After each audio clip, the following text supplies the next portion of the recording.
Hi friends, எல்லாரும் எப்படி இருக்கீங்க? வாங்க வீடியோக்குள்ளே போகலாம். இன்றைக்கி இந்த வீடியோவில் ரொம்ப யூஸ்ஃபுல்லான ஒரு விஷயத்தை பற்றி தான் உங்கள் கூட ஷேர் பண்ணிக்க போகிறேன். ஸோ வீடியோவை ஸ்கிப் பண்ணாமல் கடைசி வரைக்கும் பாருங்கள். இப்போ கார்த்திகை தீபம் வரப்போகுது. கார்த்திகை தீபத்தன்னைக்கு நம்ம வீடு ஃபுல்லாக விளக்கேற்றி வழிபாடு செய்வோம். அப்படி வழிபாடு செய்யும்பொழுது நம்ம வீட்டில் அது ஒரு நேர்மறை ஆற்றலை ஏற்படுத்தி கொடுக்கும். அப்படின்றதுக்காக தான் நம்ம வீட்டில் பூஜை செய்கிறது, விளக்கேற்றுறது, இந்த மாதிரி சில விஷயங்களை செய்கிறோம். சில நேரம் இந்த கார்த்திகை மாதத்தில் மழை, காற்று அதெல்லாம் இருக்கிறனால கொஞ்ச நேரம் அகல் விளக்கு ஏற்றி வச்சாலே அணைஞ்சு போயிடும். ஆனால் குறைஞ்சபட்சம் நம்ம வீட்டில் விளக்கேற்றுறோம் அப்படின்னா அரை மணி நேரத்துலேருந்து 1 மணி நேரம் வரைக்கும் அந்த விளக்கு எரியறது ரொம்ப நல்லது. குறைஞ்சபட்சம் அரை மணி நேரமாவது, அதிகபட்சம் உங்களால் முடியும்னா 1 மணி நேரம் வரைக்கும் நம்ம வீட்டில் விளக்கு ஏற்றி வச்சுட்டு அதுக்கப்புறம் நம்ம மலை ஏற்றிடுவாங்க. ஆனால் இந்த சீசன் ரொம்ப காற்றா இருக்கிறனால அந்த அரை மணி நேரம் கூட விளக்கு எரியாது கார்த்திகை தீபம் அன்னைக்கு.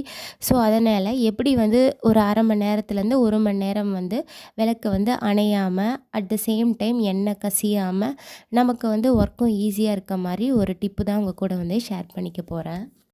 வீட்லேயே நம்ம ஈஸியாக காட்டன் விக் எப்படி ரெடி பண்ணலாம் அப்படின்றது தான் அந்த வீடியோ. இதை தமிழில் சொல்லும்போது பூத்திரி, பஞ்சுத்திரி அப்படின்னு சொல்லுவாங்க.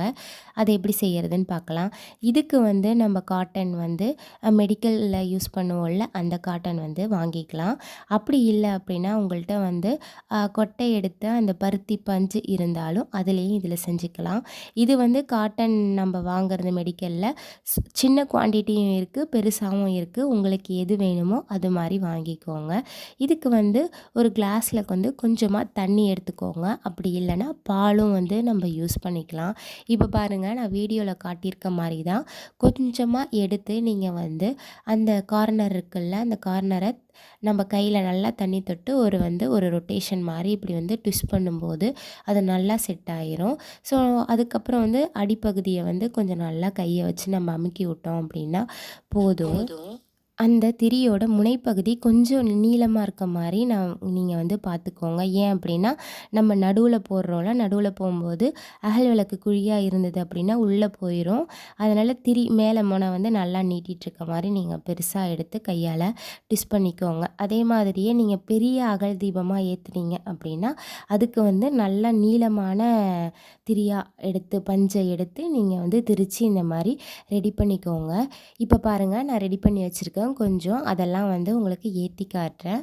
ஸோ நீங்கள் அகல் விளக்கில் எண்ணெய் ஊற்றிக்கிட்டு அந்த திரியை நடுவில் வச்சு நல்லா எண்ணெய் அது ஃபுல்லாக எண்ணெய், அந்த திரி ஃபுல்லாக எண்ணெய் ஓட்டுற மாதிரி பார்த்துக்கோங்க. அதே மாதிரி திரியோட முனைப்பகுதியிலும் எண்ணெயால் நல்லா இப்படி கையில் டச் பண்ணிக்கிட்டு அந்த இடம் ஃபுல்லாக எண்ணெயாக்கிட்டீங்க அப்படின்னா திரி உடனே நம்ம விளக்கேற்றும் போது பிடிச்சிக்கும்.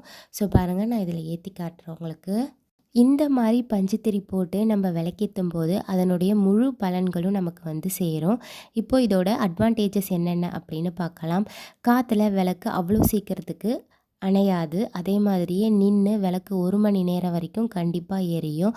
கார்த்திகை தீபத்துக்கு அப்புறம் நீங்கள் இந்த அகல் விளக்குகளை ஈஸியாக சுத்தப்படுத்திடலாம். ஏன்னா இந்த மாதிரி திரி போட்டு விளக்கு ஏற்றும்போது அகல் விளக்குக்குள்ளேயும் ஒரு ட்ராப் கூட ஆயில் இருக்காது. அட் த சேம் டைம் நீங்கள் எங்கே விளக்கேற்றி வைக்கிறீங்களோ அந்த இடத்துலையும் எண்ணெய் கசியாமல் இருக்கும். ஸோ நீங்கள் இதை ஈஸியாக க்ளீன் பண்ணி எடுத்து வச்சிடலாம். நான் வீடியோவில் காட்டியிருக்கேன் பாருங்கள். உங்களுக்கு விளக்கு எரிஞ்ச பிறகு நம்ம அந்த பஞ்சுகளை ஏதாவது கால் மிதிப்படாத இடம் அப்படி இல்லைன்னா செடி வச்சுருந்தீங்க அப்படின்னா அதுக்கு அடியில் போட்டுட்டு நீங்கள் ஈஸியாக அந்த அகல் விளக்குகளை க்ளீன் பண்ணி எடுத்து வச்சிடலாம். இந்த வீடியோ உங்களுக்கு யூஸ்ஃபுல்லாக இருந்தது அப்படின்னா ப்ளீஸ் சேனலை சப்ஸ்கிரைப் பண்ணி சப்போர்ட் பண்ணுங்கள். இது மாதிரி நிறையா வீடியோஸ் நம்ம சேனலில் இருக்குது. ஸோ சேனலை செக் பண்ணி பாருங்கள். இன்னொரு முக்கியமான விஷயம் என்ன அப்படின்னா உங்கள்கிட்ட நான் ரொம்ப ரெக்வஸ்ட் பண்ணி கேட்டுக்கிறேன். நிறைய யூடியூப்பில் ஷேர் பண்ணுறாங்க, அப்போ நிறைய பேர் யூஸ் பண்ணுறாங்க அப்படின்னு இந்த கேண்டில் மெழுகெல்லாம் போட்டு தயவு செய்து நீங்கள் நெய்யோடு சேர்த்து காய்ச்சி ஃப்ரிட்ஜ்குள்ளே வச்சு அதனால் அதை போட்டு விளக்கேற்றுறதுனால எந்த பலனுமே நமக்கு கிடைக்க போகிறதில்ல. வீட்டில் நேர்மறை ஆற்றலை அதிகப்படுத்துறதுக்காக தான் நம்ம விளக்கேற்றி வழிபாடெல்லாம் செய்கிறோம். ஸோ அதனால் தயவுசெய்து அது மாதிரி செய்யாதீங்க. நெய் எல்லாராலையும் வாங்க முடியல அப்படின்னா நல்லெண்ணெய் ஊற்றி விளக்கேற்றி கார்த்திகை தீபம் அன்னைக்கு வழிபாடு செய்யுங்க. அனைவருக்கும் இனிய கார்த்திகை தீப திருநாள் நல்வாழ்த்துக்கள். வீடியோ பிடிச்சிருந்ததுன்னா சேனலை சப்ஸ்கிரைப் பண்ணி சப்போர்ட் பண்ணுங்கள். தேங்க்யூ ஃபார் வாட்சிங்.